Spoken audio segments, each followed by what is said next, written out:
Hello and welcome to the Leading with Lean podcast. My name's Philip Holt, author of Leading with Lean, The Simplicity of Lean, and Leading Lean by Living Lean. And in this podcast, I narrate all three of my books, chapter by chapter, in which I share with you my over 30 years of experience as a lean leader across many companies globally. The Simplicity of Lean, Chapter 7, Team and Personal Effectiveness. Expectation leads to excellence. Recruiting and retaining great people is one of the greatest challenges for an organisation, and a large amount of time, effort and resources are spent on developing and engaging employees. To support this, most enterprises that are larger than a couple of dozen employees usually employ professional HR staff to devise the HR policies and processes, and to train, coach and support the organisation's management in the application of these processes. In Leading with Lean, I described the retention triangle and how lean leadership can maximise an organisation's chances of both recruiting and retaining the best people, and critically, the role of the leader in this. Nevertheless, I would like to elaborate on a key element, which is expectation, and how this can achieve the benefits of both employee motivation and improved business outcomes. And in the book, you'll see the retention triangle, which shows at the apex the total compensation, on the right hand corner brand stroke culture, and on the left hand corner career opportunity, personal development and challenge. And on the bottom two corners you see those increasing, both brand and culture and career opportunity, whilst total compensation reduces. And what this shows is that with a Leading with Lean approach, you can actually reduce your overall total compensation requirement whilst increasing the career opportunities and the brand and culture elements of your retention. The Oxford English Dictionary defines expectation as a belief that someone will or should achieve something.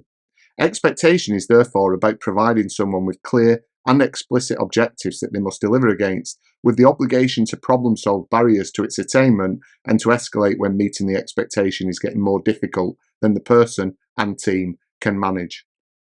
For the employees of all great organisations, these expectations are clear and present at every level of the organisation, not just at the senior levels. A great example of this is in the Bridie Tucker video about the expectations for Andon in Toyota. In the video, we see that Bridie Tucker and her teammates are expected to pull the Andon whenever they believe that there is a problem. This allows for rapid problem solving and, as mentioned by Bridie, results in the factory every day not having 1,000 problems, but solving 1,000 problems. However, behind the expectation that they will pull the Andon is also the expectation that they will follow their standardised work so that when a problem is made visible, it can clearly be discerned as a deviation from standard. This expectation glues together two elements of team effectiveness that are critical to achieve what is generally called ownership, authority and responsibility. If you're interested in the Bridie Tucker video, I have got it posted on my YouTube channel, Leading with Lean, and it will be worth going taking a look at that and many other videos on there. Often, each of these requirements for ownership are forgotten by both the manager and team member, resulting in a failure to deliver the outcome of whatever work task, project or assignment has been given to someone. Seeing it from the team member's perspective, they're often given the ownership, in inverted commas, to deliver a task, but don't have, through either perception or reality, the authority to resolve the barriers to delivering the desired outcome. This might be the authority to pull in the necessary resources, prioritise their task above others, or to obtain a budget. Even the smallest decision must be escalated to their boss, and they therefore operate as a de facto administrator. Their feeling of responsibility for the delivery of the outcome suffers, and they detach themselves from it with the idea that they do not have the authority and therefore ought to not take the responsibility. From the perspective of the manager, the team member approaches them with every problem and it places it squarely on their plate, resulting in the manager being required to solve every issue for the team member. They often believe that they have provided the authority to their team members and find it frustrating that they aren't taking ownership of the task. Why won't they take responsibility is a question that continually preys on their minds. It's easy to see the behaviour of the team members as hiding and taking the easy way out. However, I don't believe in this pessimistic view and instead believe firmly that the lack of ownership is a learned behaviour predicated upon the modus operandi of the organisation. Similarly, the behaviour of the manager holding back on the amount of authority that they delegate could easily be construed as controlling or micromanaging. However, again, I tend toward the optimistic view and believe that this is, in the main, due to the challenges from their own manager and their natural tendency to keep hold of the authority that they believe that they have. Nevertheless, for both parties, it is critical that we break this ownership gap, and true lean leaders utilise expectation to do this. If we define ownership using the equation ownership equals authority and responsibility, we can explain expectation as its catalyst, determining clearly and explicitly what the outcomes of the task must be, in order that the team member and leader can discuss and agree what the boundary conditions of ownership are, and hence what the authority and responsibility of the team member are. Once these have been agreed, the team member can take true ownership and work to deliver the expected outcome, with the person accountable, usually the leader, being the point of escalation in the case where problems appear too large to be solved solely by the team member or their team.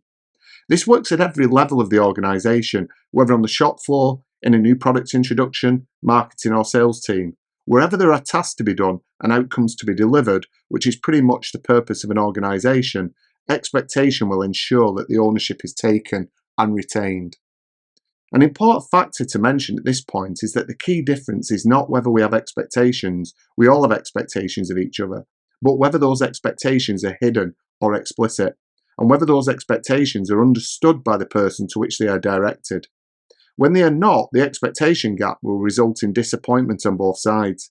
In lean thinking organisations, both the daily operations and the breakthrough agenda are managed in ways that promote explicit expectations and the ownership equation.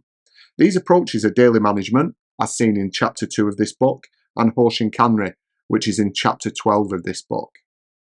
Daily management, usually utilising a visual management, chapter 5, approach, such as a communication cell, ensures that the targets and performance requirements for the team are very clear and that they are managed on what is called a short interval control. And what you'll see in the book is a picture of a communication cell meeting in action.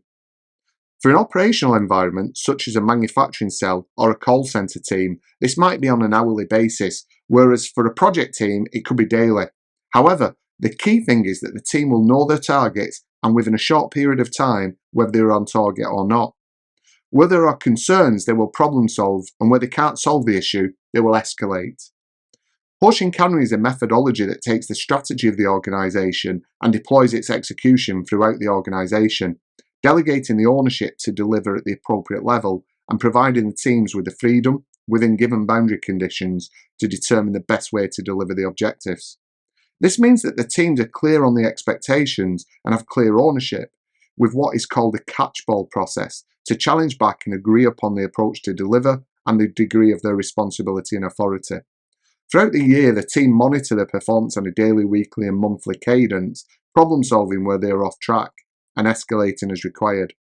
Just as with daily management, the expectations of the team are clear and the ownership equation is functional.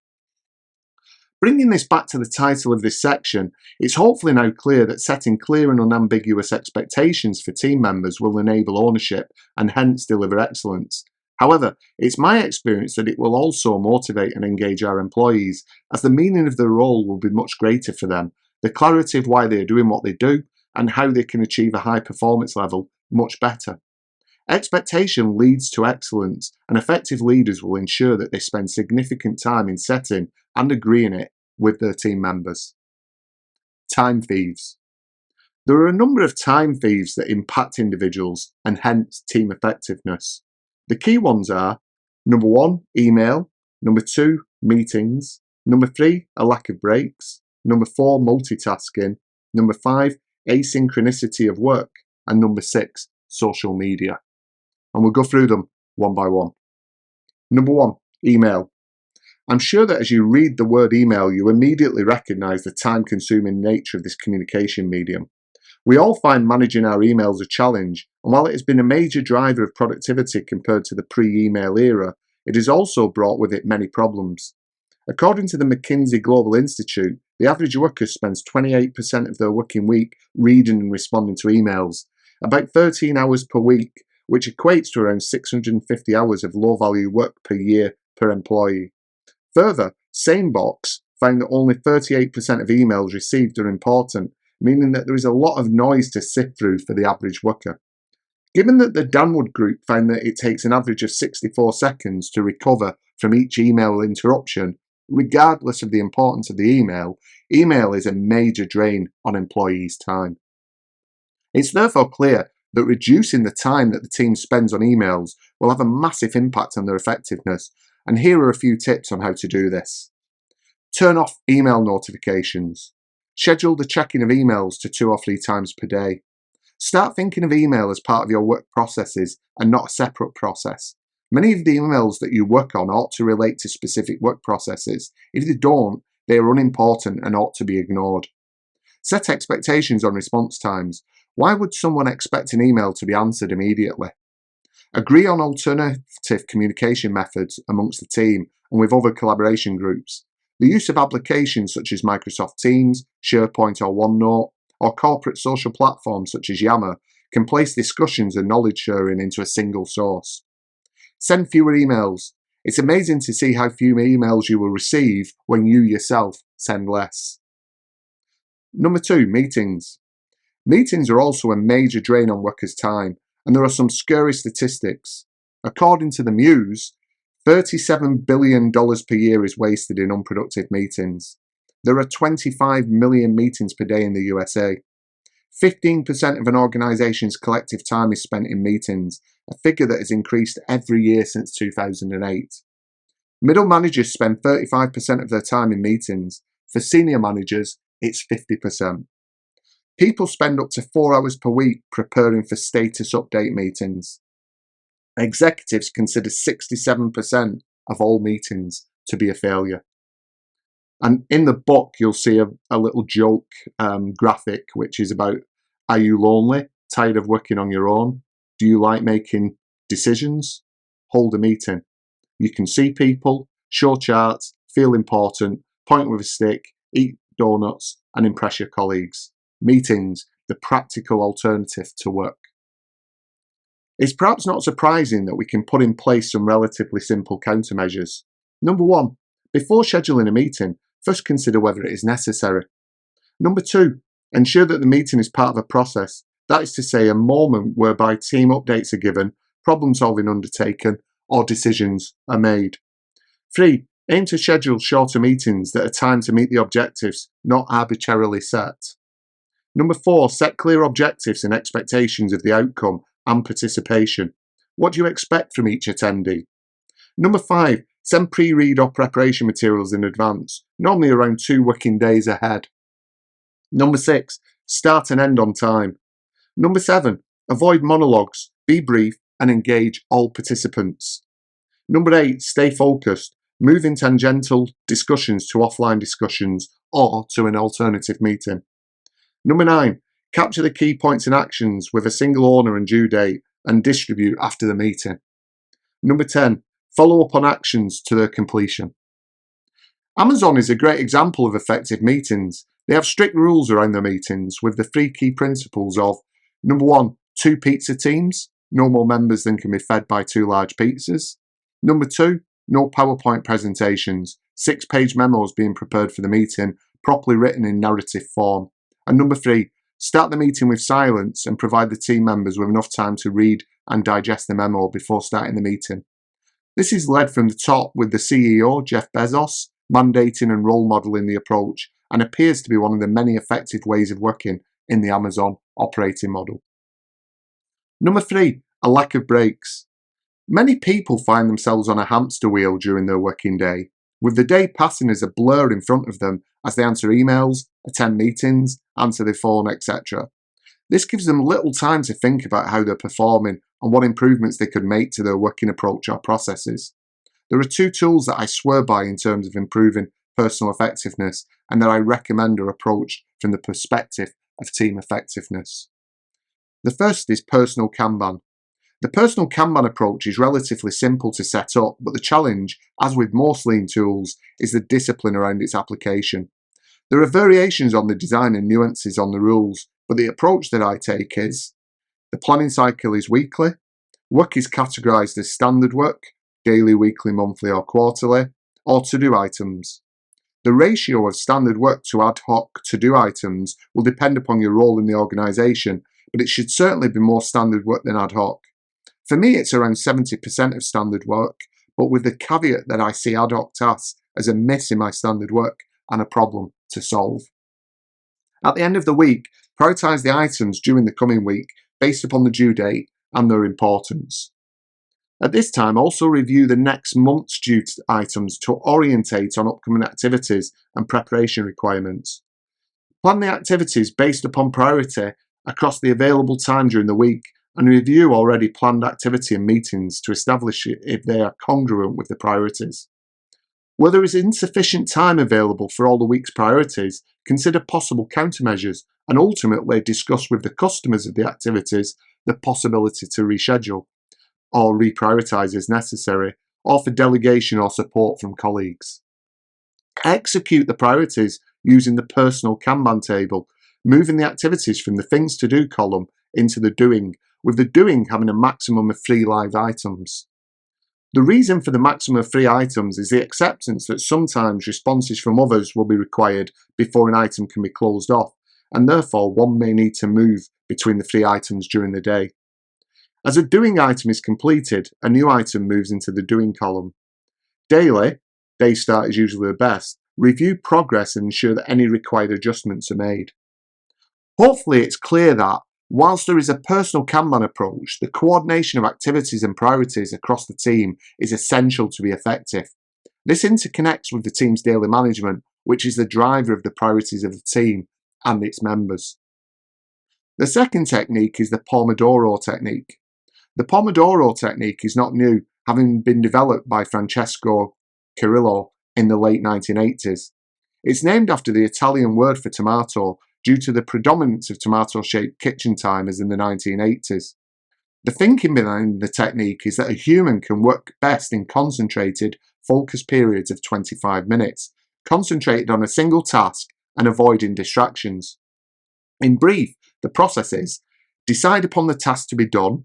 In our case, we would bring this from the doing list in the personal Kanban. Set the Pomodoro timer to 25 minutes. Work on the task until the timer rings. Take a short break of 3 to 5 minutes.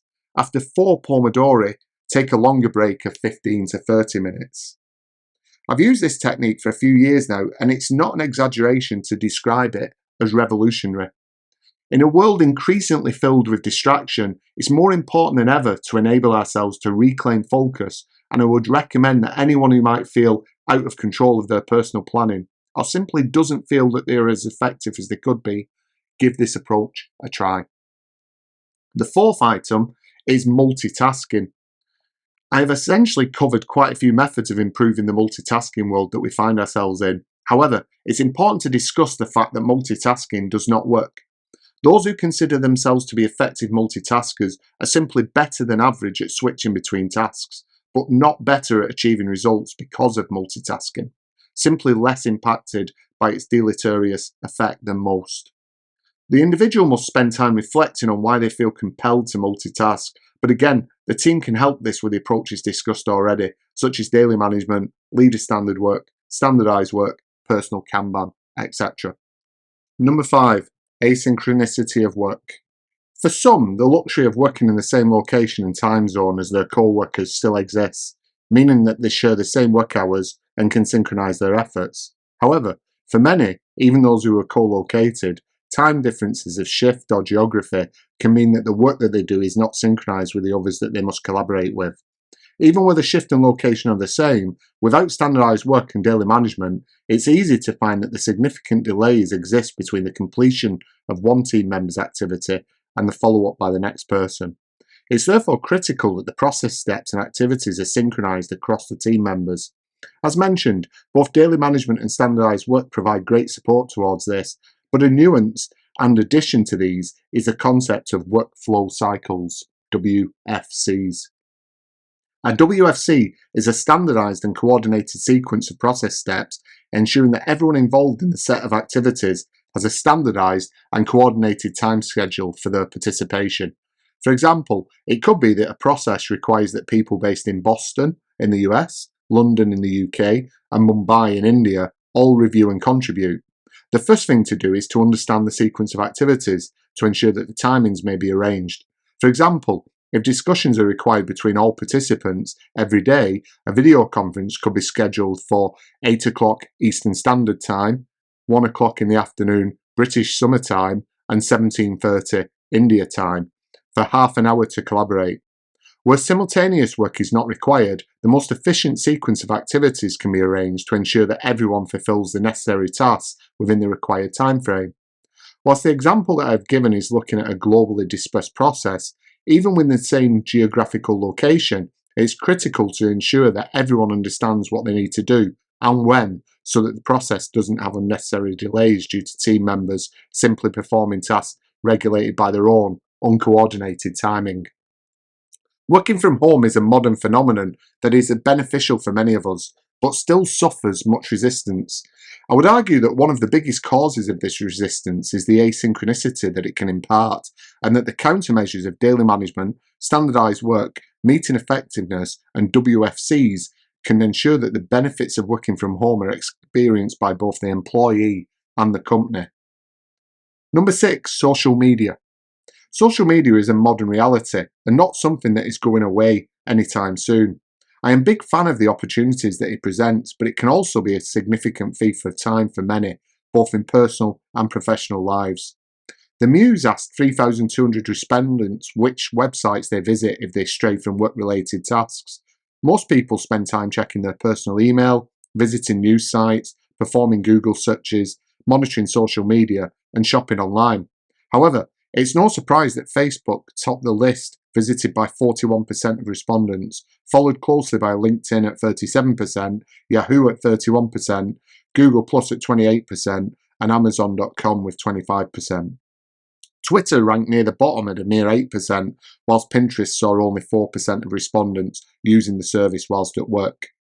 I will say at this point that when the book was printed back in 2019, these data were accurate. However, social media works on so quickly, I'm sure that those numbers have changed significantly, even only in the past 4 or 5 years. Nevertheless, I think the point that we're making is very valid. I'm not a fan of banning people from social media at work, as I believe that it doesn't get to the root cause of why they're using it instead of working, and given the prevalence of smartphones, it's almost impossible to enforce. I also believe that it can be a positive way for people to share their experiences and keep connected with friends and family. So why shouldn't they spend a few minutes during their Pomodoro break or at lunchtime? In fact, if we have in place the simplicity of Lean, our team members will be working in a highly effective way and will know when it's appropriate for them to spend a little time on social media, and will ensure that it doesn't interfere with their obligations to deliver against the team's targets. Effective meetings. Terms of reference, TOR. Whilst many readers will be familiar with terms of reference in the form of a project charter, I want to specifically focus on the use of terms of reference for meeting management, as the time wasted in meetings is one of the largest drains on people's time, and therefore a great opportunity to increase the effectiveness of teams across the organisation, and hence the organisation itself. And in the book, you'll see a typical picture of a terms of reference with some number coding which references to the descriptions that I'm going to give you now. The terms of reference is a very simple but highly effective document that ensures that the person chairing the meeting has considered the most important aspects of the meeting. Number 1, when will the meeting be? How long is it required? Is it recurring or a one-off? Where will it be held? Is it virtual or in person? Number 2, an interesting aspect is deciding what type of meeting it is. Grow the business, governance, or problem solving? Obviously, we want to be working on the first type as much as possible, use governance meetings sparingly but sufficiently to maintain effectiveness, and aim to turn most of our problem solving into grow the business activity. Proactive problem solving for Hoshin and Kaizen. Minimising the amount of time problem solving failures. Number 3, meeting participants. Who should be there? Who can be optionally there, only applicable for induction, knowledge sharing, or learning opportunities? And what attendance makes a quorum? This aspect at the end of quorum is critical, as the meeting outcome requires some decisions to be made or actions to be taken, and therefore we need to ensure that the people attending are empowered to make those decisions. If someone necessary to endorse any decisions made is not in attendance, then the meeting ought not to proceed. Number 4, meeting objectives. What should be achieved at the end of the meeting? What will success look like as an outcome? Number 5, meeting inputs. What inputs are required for the meeting to go ahead? Is data required? Pre-reads, previous outcomes of meetings, prior decisions. Number 6, meeting outputs. Linked to the objectives, what are the specific outputs of the meeting, such as the action log, plans, etc. Number 7, meeting agenda. What is the sequence of the meeting, key items, times and owners? Number 8, meeting KPIs. What are the measures of success of the meeting? Examples could be full participation for recurring meetings, the number of meetings that go ahead, actions completed on time, etc. Number 9, meeting rules. What conduct will make the meetings effective? This could be things like timekeeping, closed laptops, no mobile phones, listening before speaking, respect for each other's opinions, etc. A terms of reference can be used for either recurring or one-off meetings, and in any effective organisation should be de rigueur. And by getting on good terms with our meetings, our team members can stop dreading their agenda and start focusing on delivering fact-based, customer-orientated results. Taking ownership of your own performance. It's easy to make excuses for a lack of personal effectiveness, your boss, the workload, the company culture, etc. And indeed, many of the excuses are valid in the sense that they are inhibitors of personal performance. The real question is whether we want to be a victim of our circumstances or take ownership to make it better for ourselves, which will, incidentally, make it better for our organisation. There are multiple ways to take ownership, but I would recommend focusing on 3 simple things. Number 1, being the culture. Number 2, time management. And number 3, hindsight. Many organisations run change programs, thereby deploying corporate values into the organisation with the intention of creating a culture that promotes personal, team and corporate performance. If you work in a company that has this, then it's a great opportunity to tap into this initiative and be part of that change. However, regardless of whether they do or not, you and your team can be the change that you want to see. Be in the culture. Accepting defeat by the current culture is unacceptable if we are to make changes. If we are to embrace the simplicity of lean, we must be the culture that we want and not assume the behaviour that relates to the current culture. The best way that I've found to express this is, if I simply sit passively waiting for a culture change programme to be launched or for senior management to change the culture, then I am simultaneously the victim and the perpetrator of this crime against high performance. The responsibility of the individual is thus to act in a way that models what they want the culture to be, rather than what they believe that it currently dictates. As an individual and as a team, you can do this. You have the choice when a problem occurs to deal with it through solid problem solving and facts. You can put in place your own daily management regime and document your processes in standardised work. It's therefore for you to do, and you don't need to ask for permission. And the final part of the chapter is a quotation by Amy Poehler. Find a group of people who challenge and inspire you. Spend a lot of time with them and it will change your life.